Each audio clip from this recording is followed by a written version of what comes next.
bobo ang administrasyon. Yan lang naman ang panibagong hirit ni VP Sara matapos punahin ng Malacanang ang kanyang mga biyahe abroad. Hindi ko alam kung sinasadya nila na ayaw intindihin o talagang bobo lang talaga yung nasa administrasyon.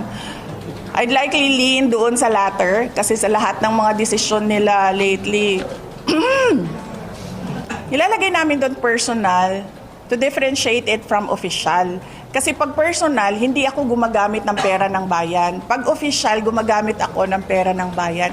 Hindi ibig sabihin na personal na lakad yan ay holiday o pamamasyal yan. So, yun yung ibig sabihin ng personal. Walang ginamit na pera ng gobyerno sa lakad na ito. Pero nagtatrabaho pa rin ako. Okay po, nakita po natin kung paano po sumagot ang Vice Presidente. Napaka-emosyonal. May kasabihan po na when emotions are high, intelligence is low. Never speak out of anger.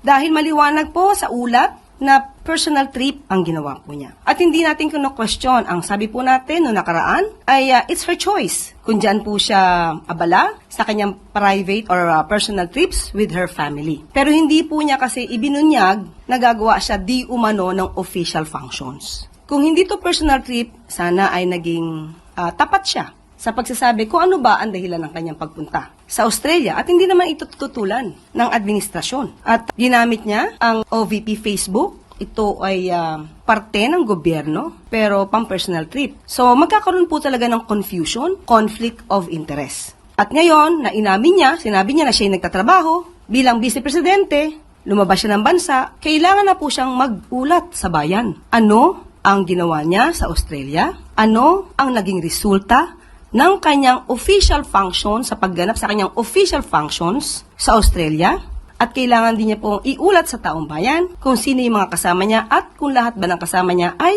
pinondohan lamang niya. Kasi po, naging official functions ang sabi niya, talagang kailangan niya na pong magulat. Kung private or personal trip po yan, hindi naman po talaga kinakailangan niyang iulat kung anong ginawa niya. So, dapat may result po na maganda sa bansa yung kanyang paglakbay o kanyang mga paglalakbay sa iba't ibang bansa. Kaya, muli, bayan o sarili? Tanong yan ni General Luna.